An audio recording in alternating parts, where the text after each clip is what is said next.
Today on Focus on Sports, the women's tennis team plays two at home over the weekend. Fresno State women's water polo team struggles at home. Plus, the Fresno State baseball team had a tough weekend in Las Vegas. Your Focus on Sports starts now.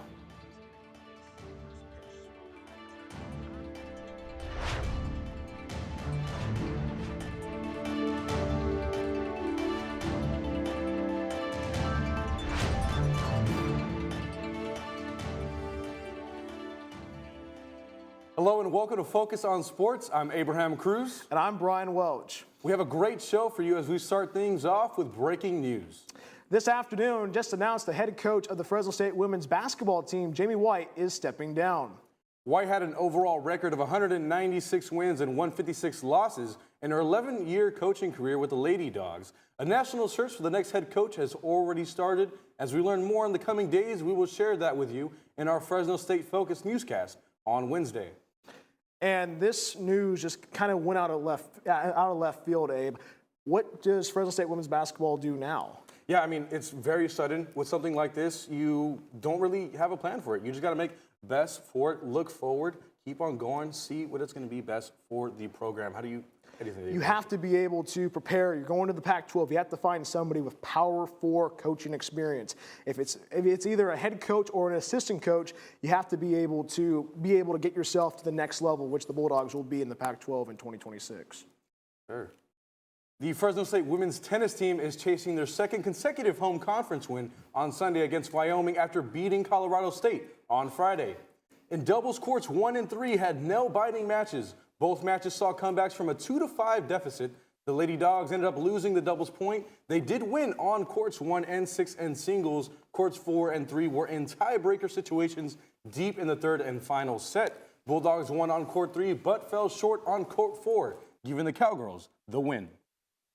The number 7 Fresno State women's water polo team is coming off a hard-fought victory in overtime against number 13 LMU over the weekend.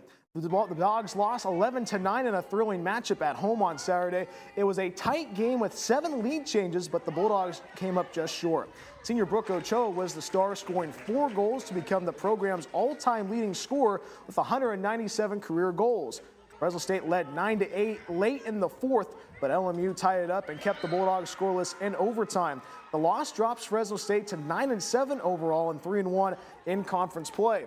Up next, the Dogs travel to San Diego State before hosting Azusa Pacific for Senior Day on April 12th. Now turning to the diamond, after being on the other end of a no-hitter to kick off the UNLV series, Fresno State's baseball team tried to shake off the loss in Las Vegas. In Game 2, Fresno State got on the board with this hit from Owen Faust that drives in Griffin Sotomayor. Fresno State did fall in that game 4-2 in Game 2 of the series. Trying to avoid the sweep, Fresno State had to wake up. Check out this defensive play from number 7, Eddie Saldivar. Kaden Munster got on the board with a hit into right center that drove in Cam Schneider. Justin Stransky had a triple earlier, but cranked this one into left field for this home run. Fresno State survives and beats UNLV 8-7 to close out the weekend. Fresno State's on the road tomorrow, taking on Sacramento State. The Fresno State softball team is looking to bounce back after breaking their 10-game winning streak. The Dogs were on the road at UNLV and had a great weekend, winning the first 2 games. On Friday, they were tied in the second, then scored 2 runs in the 5th inning, which won them the game. On Saturday, Fresno State wasted no time, starting the scoring off with 2 runs in the first, and Kennedy Bunker had herself a night with a solo home run to right field, and later in the 5th, she had an RBI double to help the Dogs secure a 3-1 win. Last night was Game 3, and the Dogs struggled to put on a run on the board, losing 2-0, but they still took the series win. And Abe, Fresno State's been playing really well on the diamond for softball. They did take 2 games out of 3. Their 10-game winning streak did snap, but this team's playing really good softball right now. Yeah, exactly. You got to think about the 10-game winning streak. Unfortunately, with the snap, I don't really think there's too much of a concern. Really, nothing too much to change. They got to go into Santa Clara tomorrow, confident, ready to move on, and start on another streak. You think that's what they got to do, right? This team can hit the ball well. If you're able to pitch well and hit the ball well, timely hits in this conference, you're able to play well. And I believe this team can go to the NCAA tournament and be a part of the Mountain West and be a part of the NCAA tournament. But the Fresno State softball team has been playing since the late 1970s. Fast forward to today, there's one team starting up for the first time. I was able to see what is going on in Traver.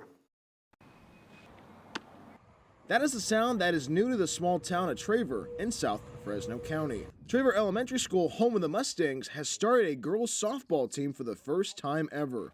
The superintendent, Steve Ramirez of the Traver Elementary School, says the students got the ball rolling for the team. That kind of changed this year because we have some 6th grade gals who are travel players, and they're actually pretty good, and they kind of sparked the interest. And then Mr. Metters, my AD and 5th grade teacher, kind of approached me and said, hey, we got some girls, I think we could field the team. The team had 34 girls try out, and there are 15 that made it. The head coach of the softball team, Anna Evans, says that it's impressive that there were a lot of interest for the team on campus. Yeah, I loved the interest. That was really cool, especially since it's the first time we've ever had softball here at Traver. Athletic director and 5th grade teacher Paul Metters says that the young kids are looking up to this softball team this spring. They're getting involved, and now what you see is now the 5th graders and the 4th graders, they see all the good things that are going on in softball. They're like, hey, when I get to be a 6th, 7th, and 8th grader, I want to play softball for Traver School. This last week I'm standing on right now used to be grass, now it's dirt, as the Traver School and the community of Traver are excited about having softball in 2025. I had a dad who works in one of the local dairies. He saw us and he went back to work and he came with a loader and he was able to help us scalp all the grass off. The team is looking for donations for cleats and gloves. Cleats and gloves to the Traver School. You can reach out to Paul Metters or Matt Ramirez for more information. You can contact the school on their website at travermustangs.com to help out the team. The first game for the softball team is on March 27th. We have covered many sports here on Focus on Sports. Today, we get to learn about one that started as a way of living 71,000 years ago. Valentina Saldana is with a natural archer. Valentina? That is right, Brian. Archery is a rich history in the world, but it has changed a lot since then. I'm joined by Abby Kelly, and she is here to explain the differences. So Abby, start by telling me a little bit about this. You said that it's worth over $4,000 in gear, so. Yeah, we're roughly looking at about at least $3,000 worth of gear. We kind of have the bow, we have stabilizers, we have our sight, our arrows, and our releases as our majority of our equipment. And how does this help you during competitions? So a lot of times, like the stabilization, it's in its name, stabilizer, just kind of helps stabilizes in the wind during your shot process. And what got you initially into archery? 4-H camp actually here in Fresno County got me into archery, and I just been there ever since. And talk to me a little bit about Break the Barriers. That is the part of the team that you are with. So yeah, so Break the Barriers is actually an all-abilities gym here in Fresno. They do more than just archery. They do gymnastics, dance, but archery is a huge component. Our competitive team and our vets team is something that's definitely something I'm proud to be a part of. And going back to the gear really quickly, what would you say is the hardest part to set up? I know you were talking to me about setting up all of these different little kind of trinkets in it, so what would you say is that? For me, my hardest thing to set up is my back stabilizing setup. Sometimes I can't tell, I'm like, is this better, is this better? I don't know, no, definitely that feels worse. So sometimes nitpicking my back stabilization is probably something I'm still working on right now. And finally, what is your next competition and what are you doing to prepare for that? So my next competition is USAT #1 qualifier, Arizona Cup in Phoenix, Arizona. I'm really looking forward to that. It's about in a week and a half, and just kind of getting this bow fine-tuned and getting used to wind with it. Well, thank you so much, Abby.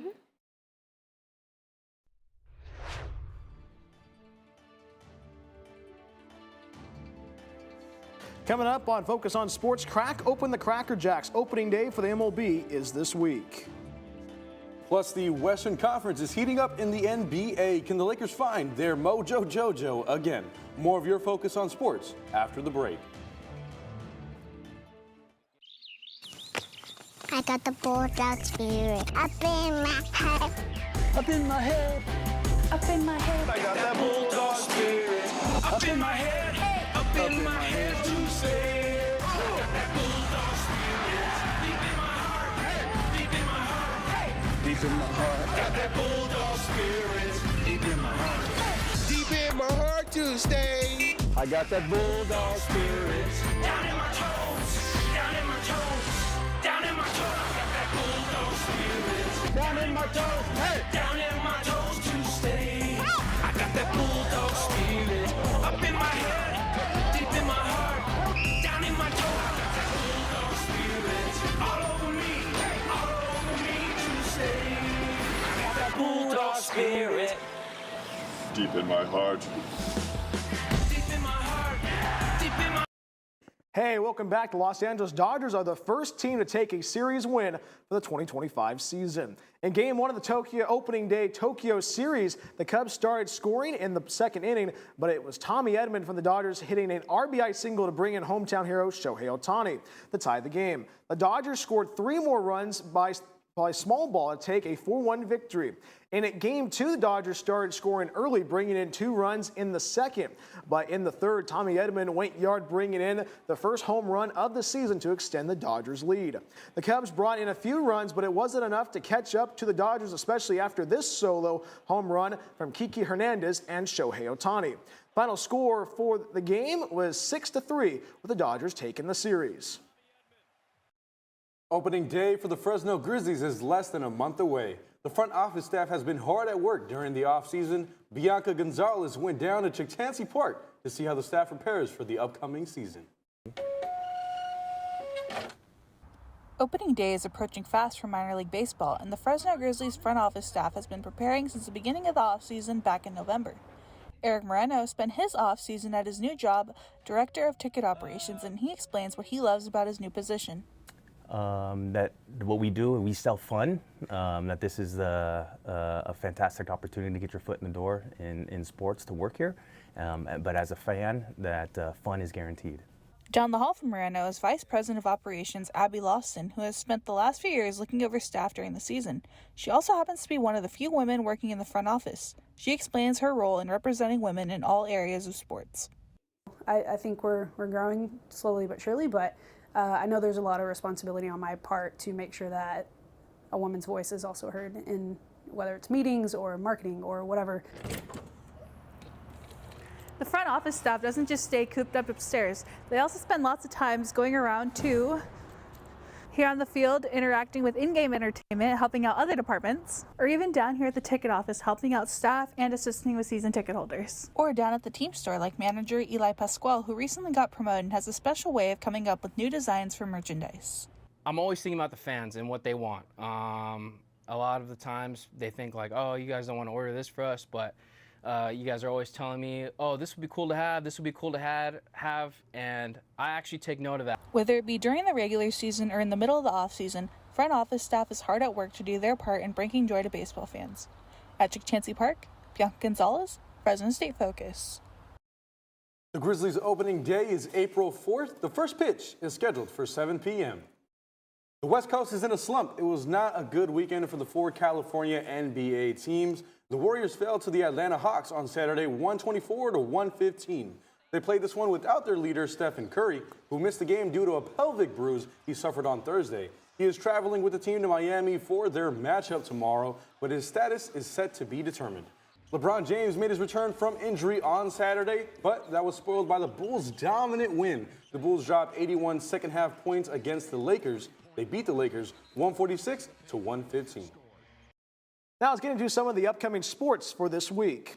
The women's golf team is in Hawaii taking part in the Dr. Donis Thompson Invitational, and they'll be there until Wednesday. Tomorrow night, the softball team will play against the Santa Clara Broncos in a doubleheader in the Bay Area. The baseball team will take on Sacramento State in the state capital of California.